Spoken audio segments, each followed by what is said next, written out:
I'm a scrum, no matter what. So shut the fuck up, ain't nothing but clown love. I'm a scrum, no matter what.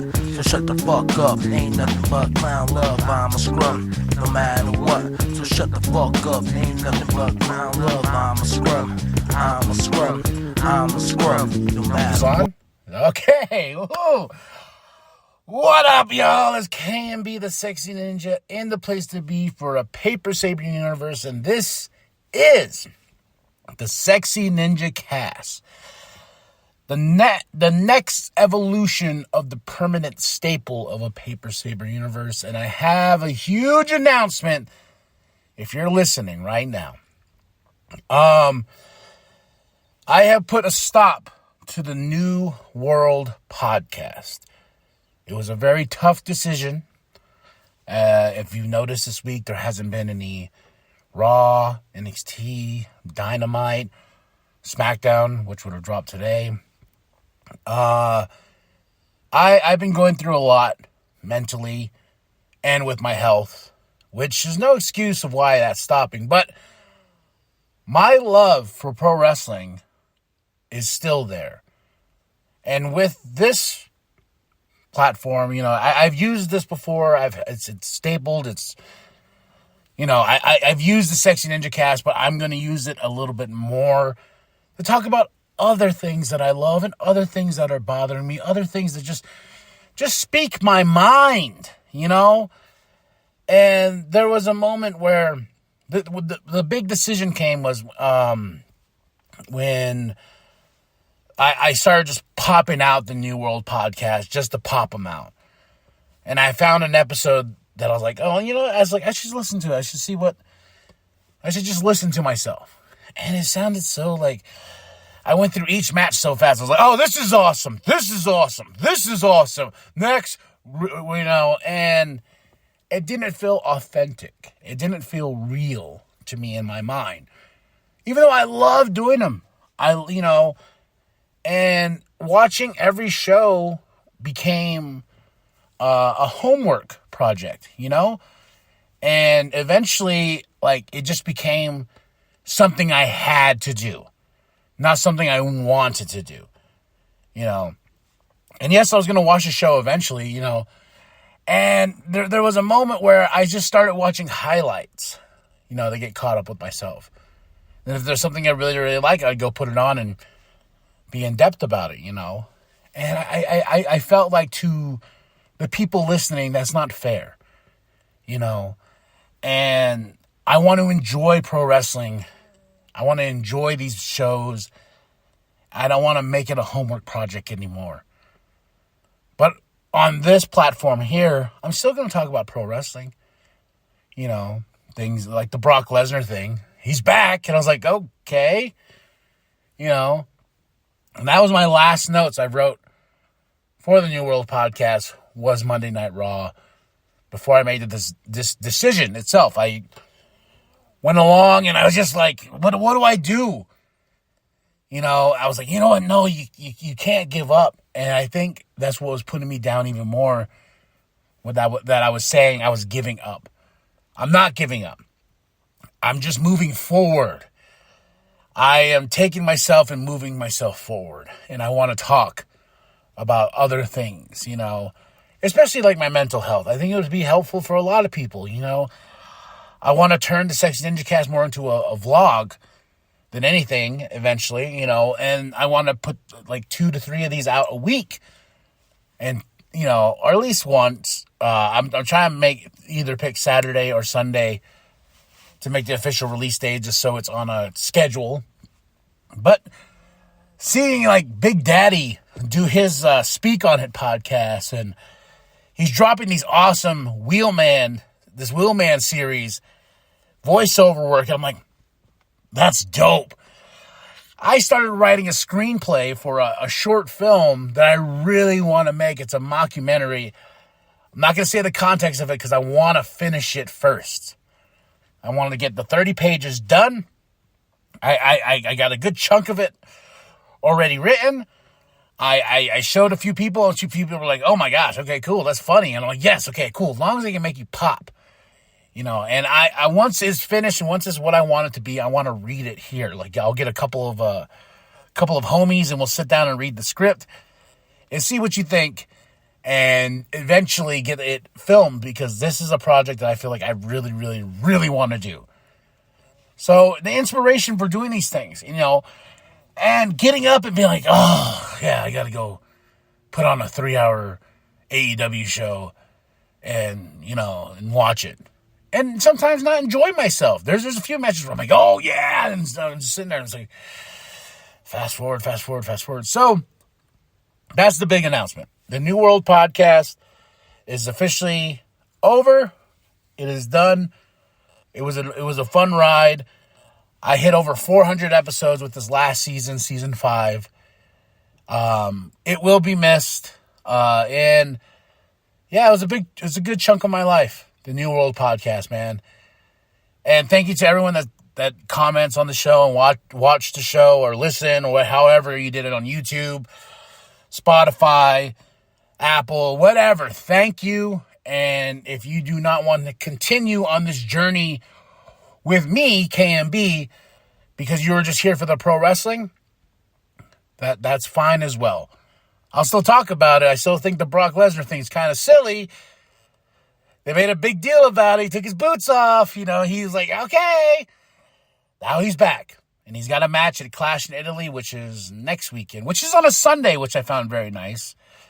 I can sit and actually enjoy a PLE pay-per-view, whatever the fuck you want to call it. And the thing with Ludwig Kaiser, got a mugshot. He's joined the infamous club of professional wrestling mugshots. So, yeah, a lot of things happening. The build to Clash in Italy is okay at best. So, but there's one thing I really wanted to talk about. I watched a movie. Oh yeah, one of the other things I want to talk about. Movies, especially when it comes to the world of Star Wars. Yes, I saw the Mandalorian and Grogu movie this past Thursday with my wife. Had a nice date night. I was overhyped for this film since the trailers, the idea of it. It's been a few years since the show. Not a big fan of season 3 because I feel like it was a little bit all over the place. But I was like, Star Wars is back in the theaters. I believe 7 years it's been since a Star Wars film. And since The Rise of Skywalker, we've been getting a new trilogy's coming. A Rey film is coming. They got all this stuff that Kathleen Kennedy announced was these movies were coming. But then, like, flop of the shows, like, just not doing so well, like The Acolyte and this and that. All these things they keep pushing forward. I enjoy Skeleton Crew, and I'm just trying to enjoy Star Wars at itself. And I knew this movie was going to be fun. And the movie is fun. My issue is fun. It is so funny just because, like, being a Star Wars fan is sometimes scratching your head and be like, why can't I just enjoy fun? I think the movie will grow on me, as I watch it multiple times, because I know what to expect. I expected too much going into this film. That's where I think the problem was. Well, because I got out of work at 3:00. My movie was at 3:50. Everybody saw this big fucking grin on my face. They're like, "You're excited, aren't you?" I was like, "Oh man, I've been waiting. I went to the Burger King. I got the Burger King stuff. I got this. I got that. I got the toys. I got 2 deluxe action. I went, because it's Star Wars, man. It's like Star Wars is back." And I took the wife, and we went to the film, and at the end, I was like, "Oh, well, it was just a long episode of The Mandalorian, and everyone's okay." And the soundtrack kind of threw me off too. It starts off on that ice planet, and I remember I was like, "Oh man, what if this is like Hoth and this and that?" But they really don't say, and maybe they do. I'm gonna go see it again, and There's a lot of cool action in this movie. But there wasn't that moment I was waiting for. Like at the end of season 2 when you have Luke coming and then Mando saying goodbye to Grogu and it's really emotional and all this and that. I was waiting for that, but I didn't get it. You know? And when the movie was over and they fly off into space, I was like, oh, till next time in the adventures of the Mandalorian and Grogu, you know? And the story itself was, like, you know, with this whole new republic, Sigourney Weaver's character, Captain Ward, I believe her name was. But, you know, Mando is hunting down these Imperials and killing them. But they want answers. And so she sends them on this mission to go get Rhoda the Hutt for the twins. And Mando's like, I don't work for gangsters. And she was like, no, well, you work for the New Republic and we're making this mission. And by the way, here's the Razor Crest. I know it's not the Razor Crest, but it's just a ship they go. And that was a little underwhelming.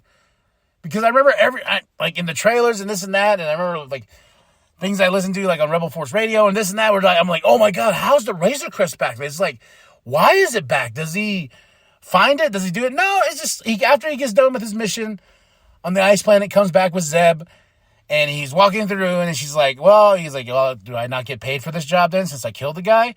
She's like, we got something. Here you go, Razor Crest.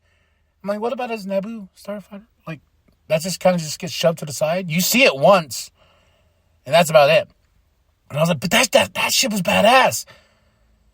Like, when he built that ship in Book of Boba Fett, I was like, oh my gosh, this is even cooler than the Razor Crest.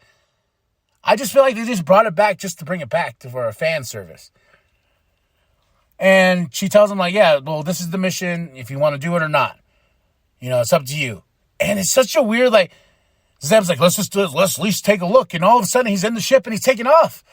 He's going to go see the twins. I'm like, oh, so he agrees to this mission. Just because he saw Grogu jumping on the bed, like, woohoo, look, I have a place to sleep now. I was like, you had a place to sleep, man. And the adventure begins, goes to the huts, and they tell him, like, yeah, he's on this planet, and when we get to this planet, I can't say the planet off the top of my head yet. The soundtrack that kicks in is like, what? Like, and I'm like, what the fuck? It threw me off. I was like, oh, okay. And I was like, man, okay, this is just for this planet, right? Just because it's a city and this and that and blah, blah, blah. Okay, whatever. But I was like, okay, cool. That's not going to come back. Okay, it does. And he gets there, you know, he gets Rhoda the Hutt. Rhoda's like, no, I'm going to fight. I got one more fight in me and blah, blah, blah. Then he finds out the guy that you're after is actually the Imperial that Captain Ward, I'm just going to say Sigourney Weaver's character for now because I want to properly have everyone's name in my head. But she gives him this card. It says, here, we know nothing about this guy. There's no picture. There's nothing. Apparently the Hutts know who he is. And he's like, oh, okay. So coincidentally, the guy that they're searching for with no picture, no name, they got a name, that's it. Just picture, whatever, no picture. Is the guy that has Rhoda on lockdown and he's going to have Rhoda killed. It just coincidentally. And so once Rhoda's free, well, they get into that big pit fight and whatnot. Really great action scene when he goes and meets the Imperial about freeing Rhoda. There's a weird thing about salt. Salt's so precious here. Did you come for some salt? And Amanda's like, no, I didn't come for no salt. You know, fuck your salt. I will assault your crew for being disrespectful. So as he goes and gets Rhoda calls the guards, and Mando gets caught. Then he has to fight in this pit, and he fights Rhoda for a second. And he's trying to tell him, like, dude, I'm not going to kill you. We need to get out of here. He's trying to kill you, not me. So after Mando besses Rhoda, he says, I yield. And then, of course, the bad guy's like, and here is more. So they had to fight for their lives to get out of this pit. And I will say it's a pretty film. The creatures, the puppetry, everything is outstanding. It's just the story. And then once he gets Rhoda out of there and you get Grogu, and most of the time too, I'm like, Grogu, what the fuck are you doing? Are you going to help? Are you going to help? Like, you have the Force. Maybe you can move a few things around. Pick up a few creatures. No? Now you're going to save that for the end? Okay, whatever. Then Rhoda tells him, like, yeah, that guy? Oh, that's who you're probably looking for. And Mando's like, oh, well, shit. Let's go get him. So they go to his house. Great action. Get him. Take him on a ship. Take him back into where the New Republic's at, on one of the bases, and says to Sigourney Weaver, here you go. And she gets kind of mad at Mando, like, why don't you take Rhoda back to the twins? And he's like, because I found this amazing loophole, and honestly, he was already there, so why not? They're going to kill Rhoda anyway because they want the throne, because his dad, and Rhoda's character is awesome in this movie. Like, he wants to shed the Hutt name and be a better Hutt. He just wants to be his own person. He wants to be his own, his own spirit. He doesn't want to be the image of his father. And there's a lot of depth there. And I really enjoyed that. Taking a character that we got from the Clone Wars and seeing him grow up and kind of just be like, I was ashamed of being a Hutt. When I fought in the arena, everybody wanted me to die. And now I gained purpose and stuff like that. And he kind of lost that purpose once the guy feeding him finally turned on him, And Sigourney Weaver's character gets so mad about it. She's like, we're working with the Hutt, blah, blah, blah, blah, blah, trying to get information out. She gets upset. Then she's like, fine, whatever. We got the guy. Good job, Mando. And Mando's like, all right, I'm going to take off. So he goes home. He goes home with Grogu. But what happens? What do you think happens? The twins didn't like it, so they send a bounty to go get Mando. And this is another character that I'm really glad we got to see from the Clone Wars. But he comes in, and when Mando noticed something's wrong, he puts Grogu in the Babu Freaks. I'm just going to call him that for now. Just because I got one in my window. I got Babu Freak himself. But the Babu Freaks themselves, they go underneath. And I'm like, Mando's house has to be armored to the teeth, right? Like, he's ready for anything and everything that's coming after him, right? Because it's pretty easy for this bounty hunter to find him. So his house must be jacked. But once he gets on the roof, he blows the roof up. I'm like, whoa, what the fuck did you do that for? Then Mando gets caught. Then Mando's getting taken back to the twins. Now it's up to Grogu and the Babu Fricks to fucking go save him. So they take their little sheep, they fly off, they go save Mando. Mando, they rip his helmet off. And my favorite part about this is like, we have desecrated your Mandalorian. We took off your helmet. Oh, it's a shame. And he's like, yeah, only unless I kill all of you first, because you're the only ones that saw me. So then, boom, goes in the pit. Giant snake creature. I don't know why all the names are getting out of my head. Because we've seen this creature before take on Obi-Wan. But, and of course it bites him, and the poison. Yeah. Then Grogu comes, saves him. And then there's this long montage of Mando and Grogu, where Mando's out, and Grogu's trying to bring him back to life. I felt like this whole thing was just a little too long.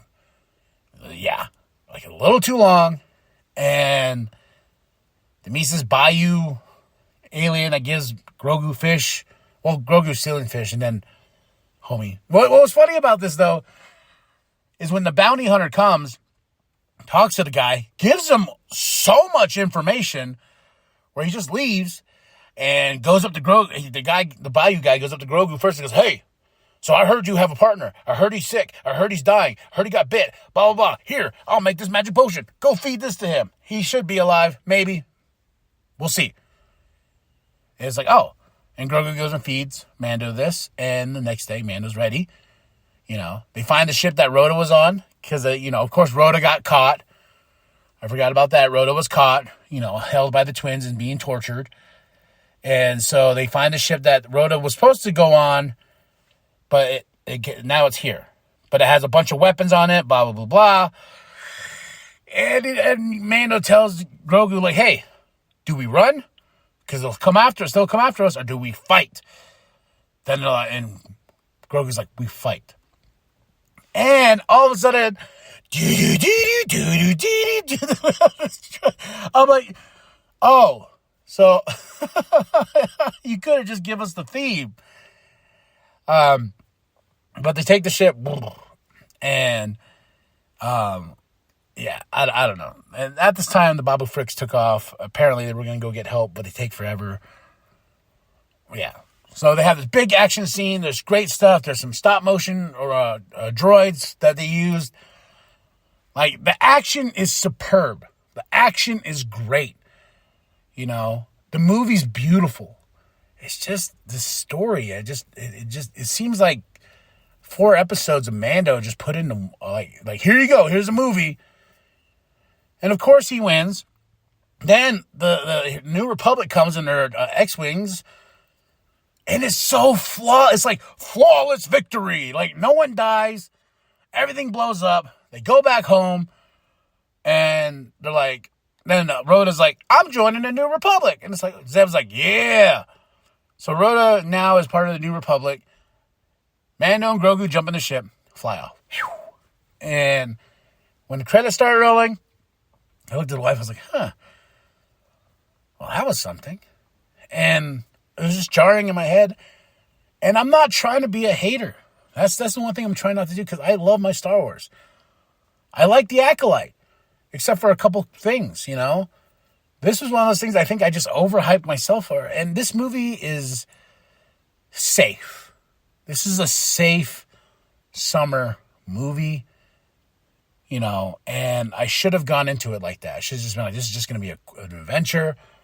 Grogu, Mando fly. Oh, you know what I mean? Like, there's no risk taken here. There's none of that.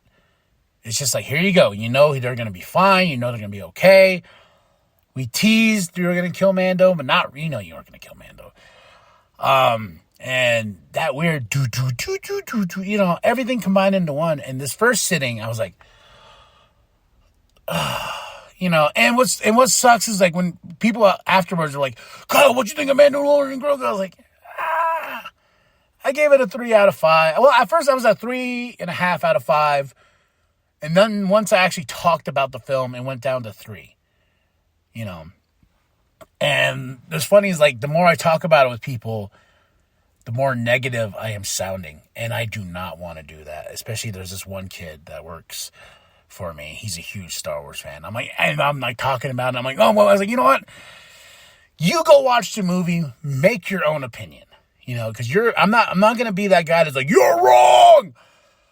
This is not Star Wars. You know, I don't want to be that guy. This just wasn't like, well, this movie wasn't what I was expecting.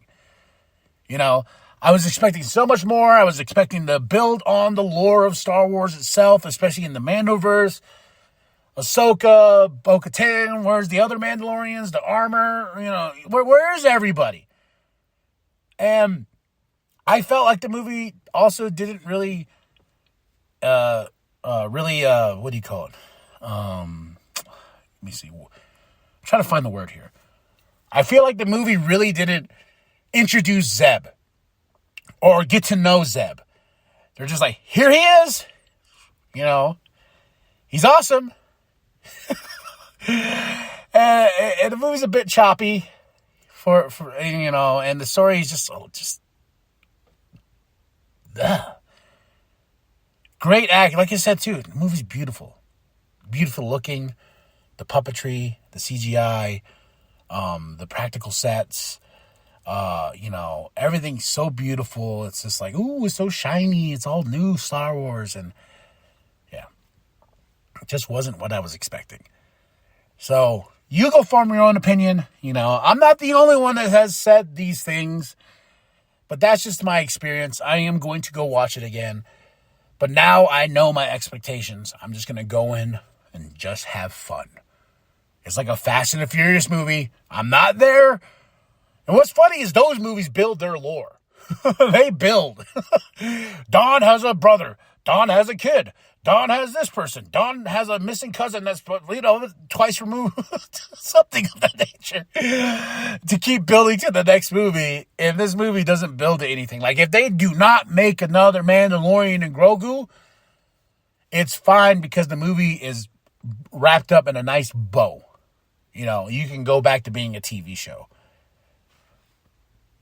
But if this movie's successful, they're going to make another one.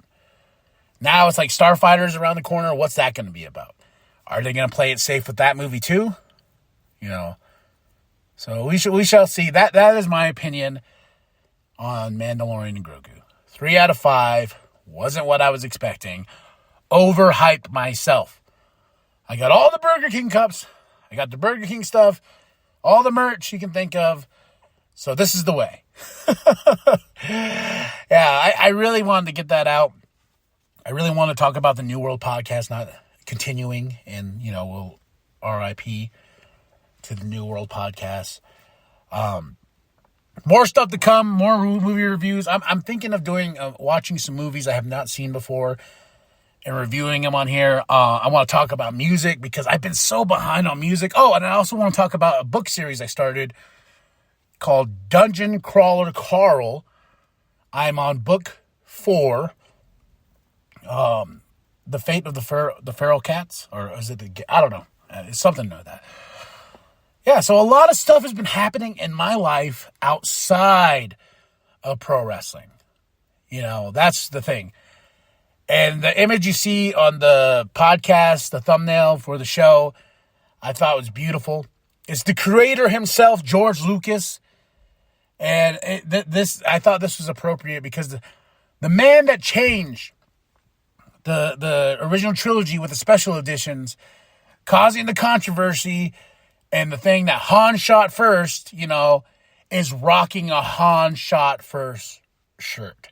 I thought that was hilarious. I sent it off to my friends. I was like, this is great. This is amazing. Like, only George Lucas can get away with this. He's like, I know Han shot first, but I wanted Guido, And he is rocking a shirt that says Han shot first. And I think he's on the set of Indiana Jones. Kathleen Kennedy's right by him. I just thought this was the best interpretation of George Lucas himself, and just being like, yeah, I can do what I want. It's Star Wars. At the time was his, now it's Disney. And George was always about pushing a story forward. I think with The Mandalorian and Grogu, it doesn't push anything forward. We don't know anything about Grogu. A lot of speculation is like, oh, finally we're going to get to know why he's so special. His species, is he going to speak? Is he going to talk? What's his first words? Is he going to say, this is the way? I thought there was a moment where when Din is like dying from this bite and everything and the poison, I thought he was going to say, Papa? Papa? I was like, oh, that would have been great. No, this movie is just, it's safe wars. This movie is meant for new people coming in and being like, oh, this is cool. And be like, hey, there's a show. And what's funny is the show has more heart than this movie. Except for season 3. Season 3 is just one of those weird rides of a season. But if I had to rank my tier, before we leave here, I'm going to do my Mando tier. I believe I did season 2. Then I did Book of Boba Fett, Mando episodes only, the 2. Then I did season 1, the movie, and season 3. That was my tier of the Mandoverse. So, but that's it. That's all. Tell me what you thought of the movie. Drop those comments below. Let's talk about stuff. I'm going to share more stuff on TikTok. I got a really cool Ninja Turtle graphic novel. The thing's beautiful. I'm going to start exploring more things with sharing with y'all. But I wanted to share my thoughts about this so bad. And I appreciate being here to talk to y'all about it. So you can go check out all the New World Podcast archives. There's a lot of stuff on this page. especially the YouTube channel. A lot of stuff on this feed, but just letting everyone know if you're listening. Moving forward, the Sexy Ninjacast will be the staple. I'm thinking about a couple other shows I would like to do and some other creative outlets. So stay tuned. All right, y'all. Like and subscribe. Share with your grandma. Share with your grandpa. Share with the bum down at Walmart. And remember to stay sexy, ninjas. Whoop, whoop. I'm a scrum, no matter what. So shut the fuck up. Ain't nothing but clown love. I'm a scrum. I'm a scrum.